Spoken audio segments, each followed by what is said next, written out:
So if you have a cosmological theory that actually starts somewhere. I mean, I knew this when I was 10 years old, I think, sitting out in the backyard swinging with my brother, thinking about what would the edge of the universe look like if we got to the edge of the universe. And we both of us realized, even at that age, that the notion was somehow did not make sense.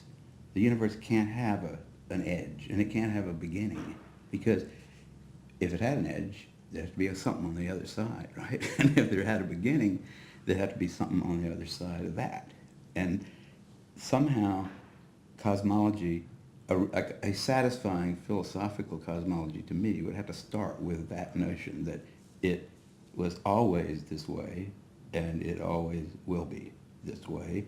There's all kinds of things happening in there, but somehow the basic laws of nature are such that this exists. Of course, this is astrophysics, this is science, and everything can be refuted. You have an explanation, you can produce an opposite explanation, so not everything is not so simple. The theoreticians ought to be really looking at this theoretical problem, and the observers ought to be gathering much more data of the sort that we get. But I think they're all a little scared because it's an unpopular subject. They're worried about their jobs, and they're worried about getting moving on up the ladder. You know, if they're postdocs. A young person in academia cannot afford to go against the Big Bang. He'd immediately lose his position, tenure. Tenure, yeah. He said last night. And so there is this difficulty. You can't expect him to do that. Don't collaborate with Chipar, or don't collaborate with Geoffrey, because if you do that, you will have problems to get a position in such a place. I received such a blackmail. When I was a student, I was naive, and when I saw the chance to work with Chipar, he sent me a letter. This is 30 years ago, in fact. Good heavens, I hate to even think that it's 30 years ago. And warning me now that you may find some people put off by an association with me. And I didn't even understand what he was talking about. I thought, I'm just trying, we're just looking for the truth, aren't we? We're just investigating other areas, alternatives. But I found, indeed, that it was not this way, and that there was a great deal of hostility. In my opinion, even if we are wrong, I'm not saying that we are right or anybody is right. From an observational point of view, we have a very peculiar object. So, and this peculiar object, it deserves some further research. This is what we need. And the interpretations are free and are to be discussed. Now we're entering the realm of cosmology, and it is here that religion, philosophy, metaphysics, and science all meet. And make no mistake about it, they all play a role in our beliefs. The amount of data that we actually have to support any particular model is small. It's mostly consistency arguments. We can argue that the 3-degree microwave background radiation, yes, it can be explained within a Big Bang context, but I believe Fred Hoyle and Jan Harlacher and Jack Burbidge have suggested an alternate explanation. And I'm sure we could find 10 more if the need were felt. But strangely enough, it's not.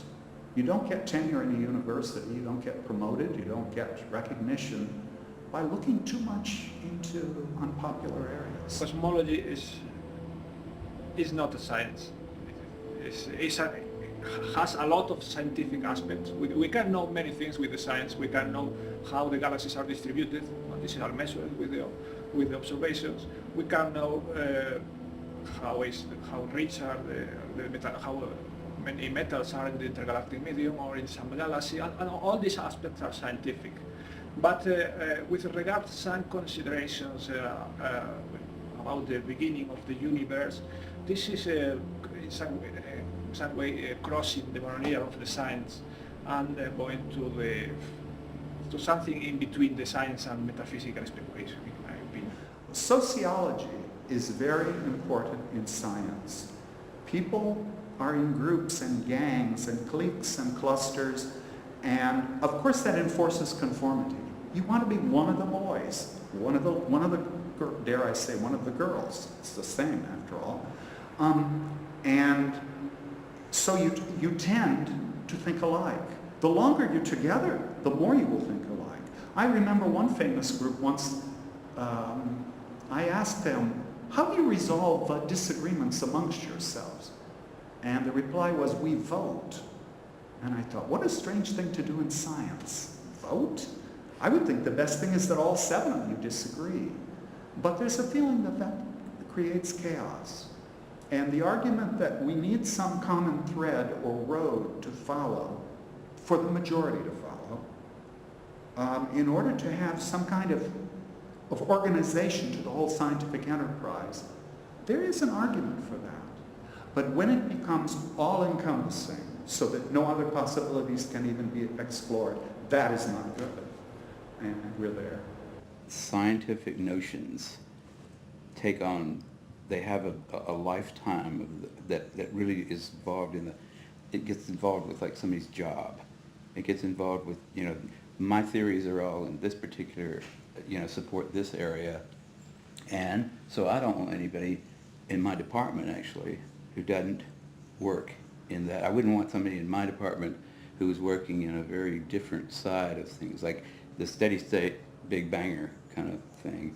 If you are a steady state person, you're at this point you're feeling a little bit, paranoid anyhow, because most people said, hey, they found, Penzias and whoever he was, Arno Penzias, and the guy found there was the sky wasn't dark. There was a tiny little bit of light. The cosmology as a science has begun 1 century ago with Einstein's theory. So in 100 years, you cannot produce a theory of everything. This is crazy. Even from a philosophical point of view, historical point of view, we have begun 100 years ago. In 1920, we thought that the Milky Way was all the universe. And now you want to produce the belief that in 80 years or something you have produced the theory of all the universe from the beginning to now. This is somewhat incredible, and not very objective. The Big Bang is predicated on the assumption that from a point of view of physics there are no surprises in store for us, which is very unlikely. When you start using words like infinity and perpetual and steady state and all those kind of things, you're really using a vocabulary that was formed here in a quite limited sort of part of the vastness of everything, right? I mean, we developed that vocabulary as a way of finding food, mates, building shelters, that sort of stuff.